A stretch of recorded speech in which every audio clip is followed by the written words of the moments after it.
I call the member for Lyne. Thank you, Deputy Speaker.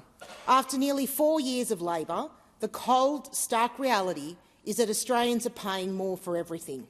It doesn't matter what the Treasurer wants to believe, what he wants to spruik. He cannot hide the truth because Australians are living it. Australia is the only developed country where interest rates are rising. And why is that? Because of Labor's out-of-control spending. While the Treasurer is desperate to shift the blame, attributing his own fiscal failures to foreign wars and other global pressures, there is no doubt that this gymflation crisis is homegrown, with ABS data revealing that inflation is being driven by government policy. Under this government, spending is growing 13 times faster than the coalition budgeted for and has reached its highest level outside recession in 40 years. This is not sensible governing. This is reckless maladministration. And frankly, the Treasurer's attitude, his blame-shifting, his aloofness to the situation is an absolute affront to Australians. It's a kick in the guts. Does he not realise that he's the sole individual in charge? He has the power to change this. After all of the essential bills are paid and a small grocery shop is done, and I mean small because just 2 bags are over $100, hard-working Australians have very little of their own money left. In my electorate, a constituent from Nabiac shared that on Christmas Eve they bought just 36 items at a cost of $199.61.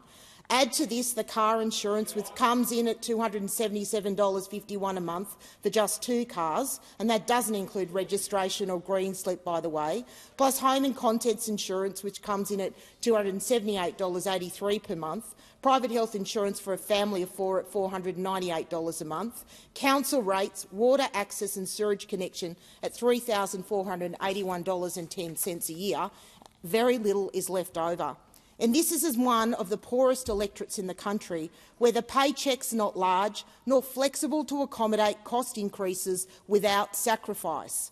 The average mortgage holder was already paying around $21,000 more per year in interest than under the coalition. That burden rises again due to the latest rate hike. And for most young Australians, the great Australian dream of home ownership has become exactly that, just a dream. This too has been exasperated by Labor and its migration policy. They brought in 1 million migrants in their first 2 years, 70% higher than in any previous 2-year period. Someone is arriving to live in Australia every 52 seconds. Based on Labor's own population statement, a further 1.8 million people will arrive over the next 5 years, with no plan for where they will live. And another driver of Labor's economic crisis is their reckless pursuit of a renewables-only energy policy.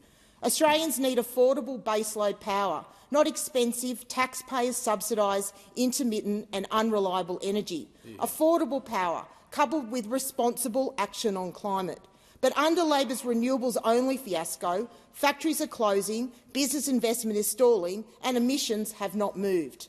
The government promised a $275 cut to power. Instead, Australians are paying around $1,300 more. In my own electorate, manufacturer James Strong Precision Packaging has seen their energy bills increase by 65%, insurance by 76% and rates and taxes by 75%.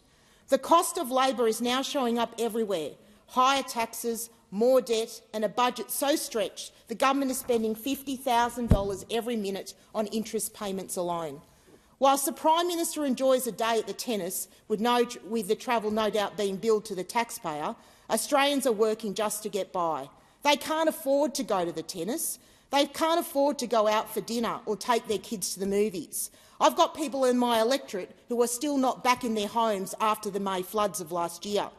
This is not living. This is a grinding existence created by this government, a government that has completely and utterly insulated themselves from the economic hardship they are inflicting upon Australians. Australian taxpayers work hard for their money. It's absolutely galling for them to see it being spent so recklessly, so indiscriminately by politicians that have never had a real job, that have never had to go without just to get by. This is not your money. It's the Australian taxpayers. Start spending it accordingly, considerately, frugally, carefully. The lucky country is now experiencing the largest decline in living standards in the developed world.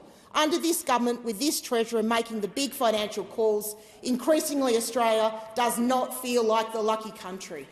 And I call the member for Dunkley. Deputy Speaker, what can I say?